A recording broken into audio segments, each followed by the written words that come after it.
ያፍሽንገላ ያታለላቸው የለውጥ ናፋቂ የሀገራችን ወጣት ስደተኞች የመጀመሪያ ዲግሪ የያዙ ወጣቶች ከኢትዮጵያ ምድር በህገ ወጥ አዘዋዋሪዎች ተታለው በደቡብ ምስራቅ ኤሲያ ሀገራት ለከፋ የግዳጅ የሳይበር ወንጀሎች ማጭበርበሮች እየተዳረጉ እንደሆነና ከፍተኛ የህልውና አደጋ ውስጥ መውደቃቸውን እየተገለጸ ይገኛል። ዓለም አቀፉ የስደተኞች ድርጅት በቅርቡ ባወጣው አሳሳቢ ሪፖርት በደቡብ ምስራቅ ኤሲያ ሀገራት በተለይም ታይላንድ፣ ሚያንማር፣ ካምቦዲያ በመሳሰሉ ሀገራት በህገ ወጥ አዘዋዋሪዎች ተታለው የሚሄዱ ስደተኞች ለከፋ የግዳጅ ስራና ለሳይበር ወንጀሎች እየተዳረጉ መሆናቸውን አስገንዝበዋል። ድርጅቱ ባወጣው መረጃ እንዳሳወቀው የህገ ወጥ የሰዎች ዝውውር ሰለባ የሆኑ በመቶ ሺዎች የሚቆጠሩ ወጣቶች በበይነመረብ በሚካሄዱ የገንዘብና የመረጃ ስርቆት ተግባራት ላይ እንዲሳተፉ መገደዳቸውን በመግለጽ በእነዚህ ህገ ወጥ ተግባራት እንዲሳተፉ ከተገደዱት መካከልም የኢትዮጵያና የኬንያ ዜጎች ይገኙባቸዋል። ድርጅቱ የሳይበር ባርነት ሲል በሚጠራው በዚህ አዲስ የጉልበትና የህሊና ብዝበዛ በርካታ ወጣቶች በከፍተኛ ደሞዝና በጥሩ የስራ ዕድል ስም በደላሎች ተታለው የወደቁበት ወጥመድ ሆኗል። ይህ በዓለም አቀፍ ደረጃ አሳሳቢነቱ እየጨመረ የመጣው የሳይበር ወንጀል ዛሬ ላይ የኢትዮጵያውያን ወጣቶችንም ህይወትና ነጻነት እየቀማ ይገኛል። በታይላንድ የአሰቃቂ ህይወትና መታለል ያጋጠማቸው ለደህንነታቸው ሲባል ስማቸው እንዳይገለጽ የጠየቁን አንድ ትውልደ ኢትዮጵያዊ ከጣቢያችን ጋር ባደረጉት ቆይታ የጉዞ መነሻ አብዛኛውን ጊዜ በማህበራዊ ሚዲያ በተለይም የቴሌግራም ገጾች ናቸው ብለውናል። የሆቴል ስራ፣ የማርኬቲንግ፣ የሶፍትዌር ኢንጂነሪንግ ወይም የዌብሳይት አልሚ የሚሉ ማስታወቂያዎችን በመልቀቅ ደላሎቹ የቪዛ የትራንስፖርትና የኤርፖርት ወጪዎችን ሙሉ በሙሉ በመሸፈን ደላሎች ከሀገር እንዳስወጧቸው ገልጸዋል። ሆኖም ስደተኛው የስራ ማስታወቂያው እንዴት ወጥመድ ሆኖ እንደጠበቀው ሲናገር የነበረውን አሰራር እንዲህ ያብራራሉ። ከኢትዮጵያ ወጣታችን ያው ስራ ፈልገን ነው የወጣ ነው። ግን ከመውጣታችን በፊት እዚህ በደላላ ነበር ስራውን ያገኘ ነው። ለምሳሌ ደላሎች አሉ፣ ኢሌጋል ደላሎች ይመስሉኛል እንጂ ሌጋልም አይመስሉኝም። ግን ያው ደህንነታችን ሁሉም ነገር ተነግሮን ነበር ነው። ግን ደህንነታችን በጣም ሪስክ ላይ ነበር። ምክንያቱም ከሄድን በኋላ ስራ የተባልነው ስራ አይደለም፣ ደሞዙም እንደዛ አይደለም፣ ሴፍቲያችንም እንደዛ አይደለም። እንዳልኩሽ የተባልነው ስራ ያልኩሽ አሁን እኔ የተባልኩት ስራ በሶፍትዌር ዴቨሎፕመንት ነበር።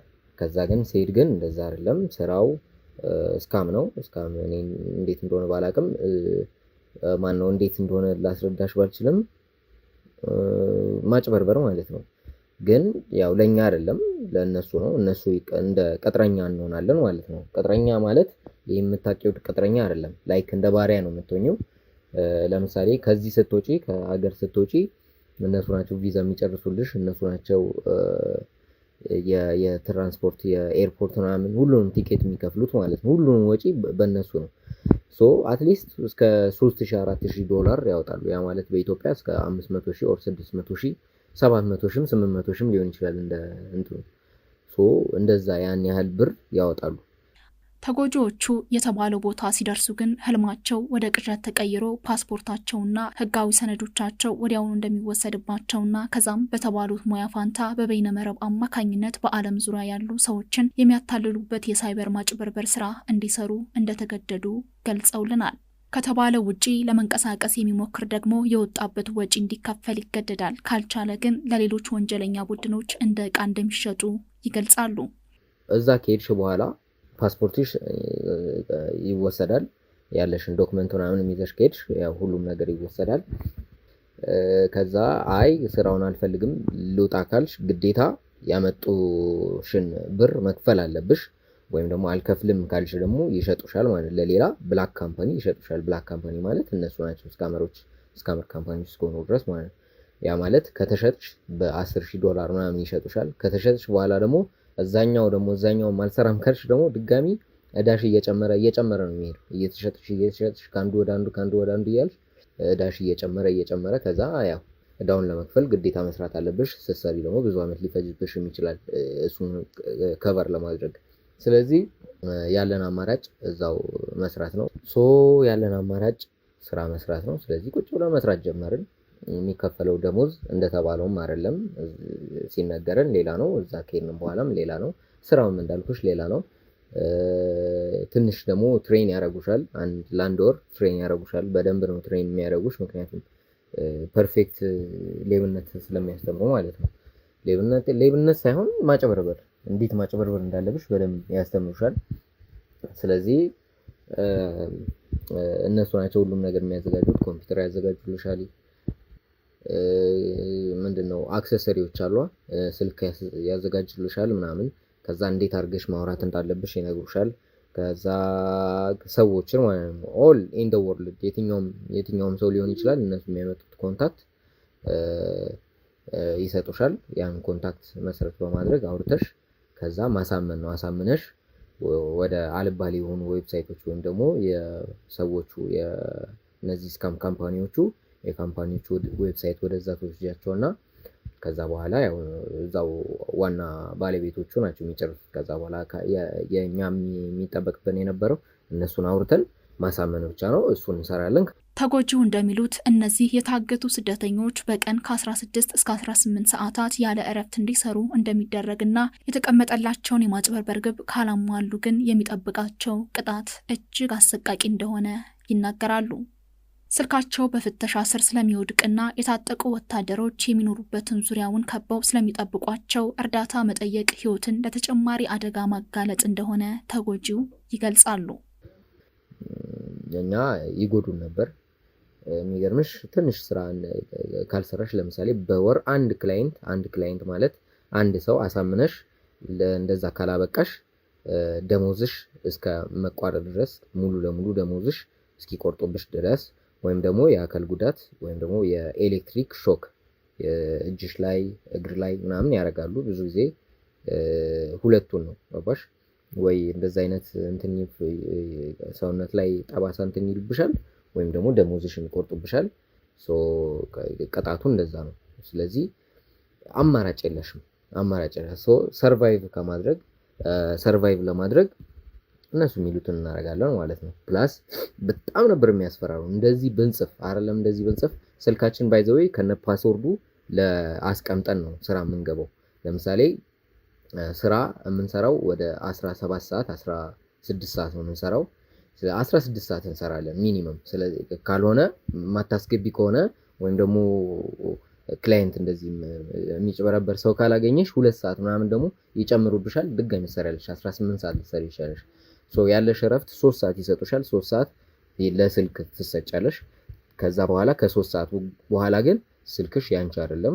ስልኩ የሆነ ቦታ ያስቀምጡታል። ከዛ አንቺ ስራ ስትገቢ እነሱ መበርበር ይጀምራሉ። ቴሌግራም ሁሉ ነገርሽ ይታያል። የሆነ ሰስፒሸስ ነገር ከጻፍሽ እስከ ህይወትሽን ሊያጠፉት ይችላል። እግዚአብሔር ይወቀው። በጣም አስፈሪ ስለነበር እነሱ የሚሉት እንደዛ ስለሆነ በወታደሮች ተከበን ስለሆነ የምንኖረው ሊያጠፉሽም ይችላሉና በጣም ከባድ ነበር። ፕላስ ይህ ብቻ ሳይሆን እንደዚህ ከጻፍሽ በኋላ ብዙ ጊዜ ክሊር እያደረግሽ ወይ እየደላለስሽ ነው ማስቀመጥ ያለብሽ ማለት ነው። ስልካችን ፓስወርዱ ሁሉም ነገር ከነሱ ጋር ስለሚታይ የነበረ ምንም ሌላ ነገር መጻፍ አንችልም። እኔ ደፍሬ ነው እንደዛ ያደረኩት። እንደዛ ሆኖ ግን መልስ አግኝቼ አላውቅም ነበር። በዚህ ሁሉ ጥረት ግን ለኢትዮጵያ መንግስት ጨምሮ ለዓለም ስደተኞች ድርጅት ነፃ ያወጧቸው ዘንድ የእርዳታ መልእክት ያስቀምጡ እንደነበር ተጎጂው ያስረዳሉ። አዎ እኔ ለምሳሌ ሞክሬ ነበር። የታይላንድ ገቨርንመንት ጽፌላቸዋለሁኝ። የኢትዮጵያ ገቨርንመንት ወይም ደግሞ ኢሚግሬሽን ጽፌ ነበር። የዓለም አቀፍ ኢሚግሬሽን እንትንም ጽፌ ነበር። ምንም ነገር ግን መልስ አላገኘሁም። አንድ ነገር የምነግርሽ ኦልሞስት 6 ወር የሚያህል መልስ አላገኘሁም። እንደገባው ከ4 ወር ምናምን በኋላ ነው እንደዚህ የጻፍኩት። ምክንያቱም አላሰብኩትም ነበር። ከዛ በኋላ ነው ቶሎ መጻፍ ጀመርኩኝ። ፕላስ በጣም ነበር የሚያስፈራሩ። እንደዚህ ብንጽፍ ስልካችን ባይዘው ከነ ፓስወርዱ ለአስቀምጠን ነው ስራ የምንገባው። ለምሳሌ ስራ የምንሰራው ወደ 17 ሰዓት 16 ሰዓት ነው የምንሰራው። 16 ሰዓት እንሰራለን ሚኒመም። ስለዚህ ካልሆነ ማታስገቢ ከሆነ ወይም ደግሞ ክላይንት እንደዚህ የሚጭበረበር ሰው ካላገኘሽ 2 ሰዓት ምናምን ደግሞ ይጨምሩብሻል። ድጋሚ ትሰሪያለሽ። 18 ሰዓት ልትሰሪ ይችላልሽ። ያለሽ እረፍት 3 ሰዓት ይሰጡሻል። 3 ሰዓት ለስልክ ትሰጫለሽ። ከዛ በኋላ ከ3 ሰዓት በኋላ ግን ስልክሽ ያንቺ አይደለም። ስልኩ የሆነ ቦታ ያስቀምጡታል። ከዛ አንቺ ስራ ስትገቢ እነሱ መበርበር ይጀምራሉ። ቴሌግራም ሁሉ ነገርሽ ይታያል። የሆነ ሳስፒሸስ ነገር ከጻፍሽ እስከ ህይወትሽን ሊያጠፉት ይችላል። እግዚአብሔር ይወቀው። በጣም አስፈሪ ስለነበር እነሱ የሚሉት እንደዛ ስለሆነ በወታደሮች ተከበን ስለሆነ የምንኖረው ሊያጠፉሽም ይችላሉና በጣም ከባድ ነበር። ፕላስ ይሄ ብቻ ሳይሆን እንደዚህ ከጻፍሽ በኋላ ብዙ ጊዜ ክሊር እያደረግሽ ወይ እየደላለትሽ ነው ማስቀመጥ ያለብሽ ማለት ነው። ስልካችን ፓስወርዱ ሁሉም ነገር ከነሱ ጋር ስለሚታይ የነበረ ምንም ሌላ ነገር መጻፍ አንችልም። እኔ ደፍሬ ነው እንደዛ ያደረኩት። እንደዛም ሆኖ ግን መልስ አግኝቼ አላውቅም ነበር። የሰብአዊ መብት ድርጅቶች ሆኑ ተጎጁ በእንደዚህ አይነት ሁኔታና ስቃይ ያሳለፉ የሚገኙ ኢትዮጵያውያን ስደተኞች የትየሌሌ መሆናቸውን በመግለጽ ሁኔታው አደገኛና ውስብስብ በመሆኑ የዓለም አቀፉ ማህበረሰብ በትኩረት ሊሰራበት እንደሚገባ አሳስበዋል። በጉዳዩ ላይ ማብራሪያ ይሰጡን ዘንድ የኢትዮጵያ የውጭ ጉዳይ ሚኒስትርና የስራና ክህሎት ሚኒስትር ለማግኘት ሙከራ ያደረግን ሲሆን አድማጮች ሙከራችን እንደተሳካ የምናስደምጣችሁ ይሆናል።